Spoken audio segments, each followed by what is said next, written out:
Pocket aces. Hmm. So, in Texas Hold'em, they're pretty much the holy grail pre-flop Oh, trick. absolutely. The dream hand. But then you jump over to pot limit Omaha, add those two extra cards. And suddenly that feeling of invincibility kind of goes out the window. Yeah, the whole rule book gets a serious rewrite. Exactly.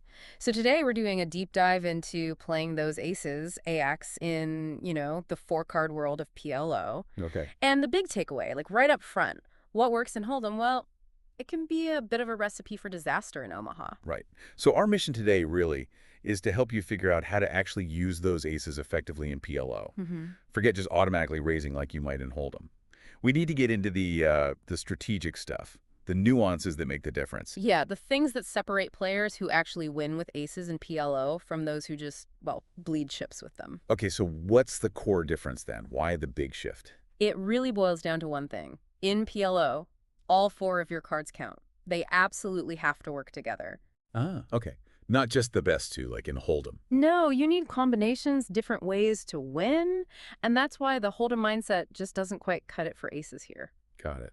So those two extra cards, the side cards, they aren't just, along for the ride. Not at all. The guide we're looking at really hammers this home. Yeah. Naked aces, just the pair with junk, they can be surprisingly fragile. Fragile aces. Wow. Yeah, I mean, they're still strong, obviously, but without help from those side cards, their potential is limited. Think of the side cards like the engine. They give the aces their real power in PLO. Okay, so what makes good side cards? What kind of help do our aces need? The guide mentions three things, right? Starting with suitedness. Yes, suitedness, hugely important. It just instantly multiplies what your hand can do by opening up flush draws. Okay. Like double-suited aces, say, ace of spades, ace of hearts, king Yeah. of spades, queen of spades. You've got two flush draws right away, including the nut flush draw with the ace spade. Wow, okay.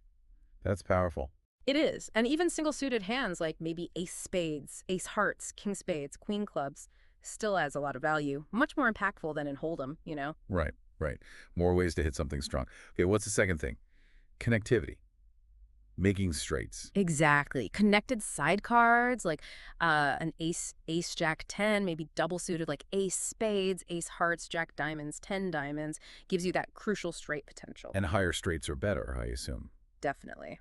The guide points out Broadway cards 10, jack, queen, king are best because they make the top end of straights more likely to have the nuts.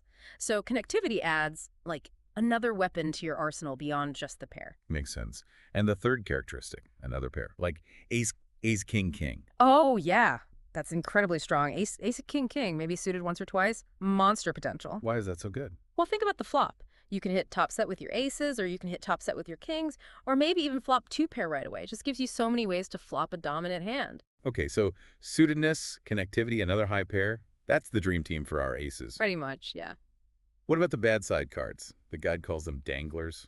What are those? Yeah, danglers. Think of them as like low cards that don't connect with anything. Unsuited, unconnected. Like ace 7 deuce offsuit. Exactly like that. A hand like ace spades, ace hearts, 7 clubs, deuce diamonds. What does it do? Not much, I guess. Right. Minimal straight potential, minimal flush potential.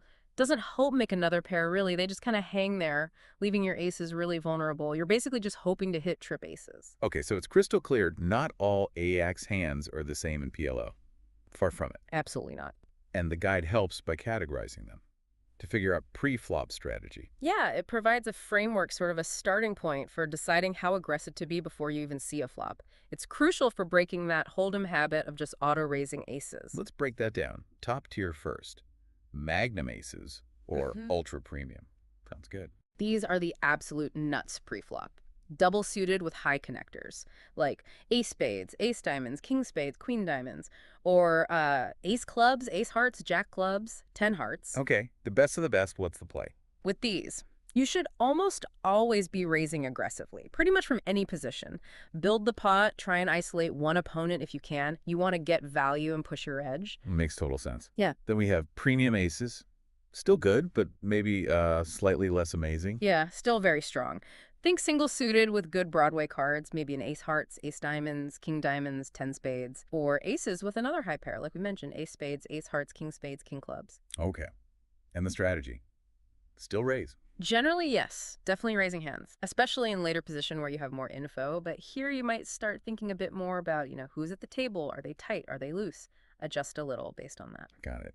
And the last category, speculative aces, Mhm. the ones with the weaker side cards, the bare aces. Right.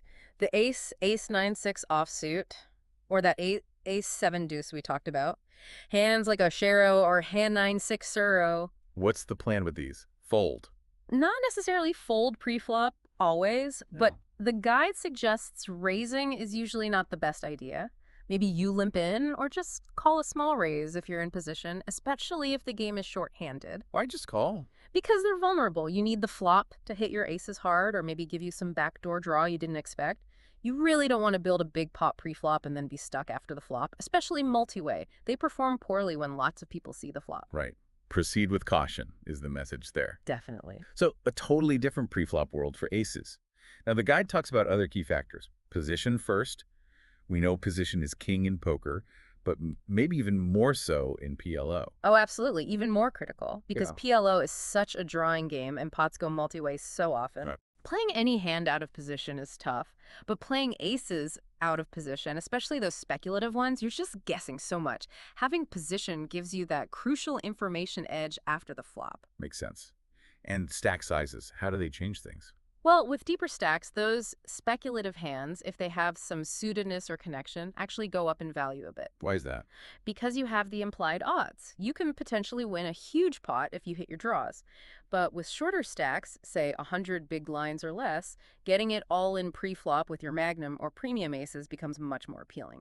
Maximize fold equity, realize your hand's raw strength right away. Okay.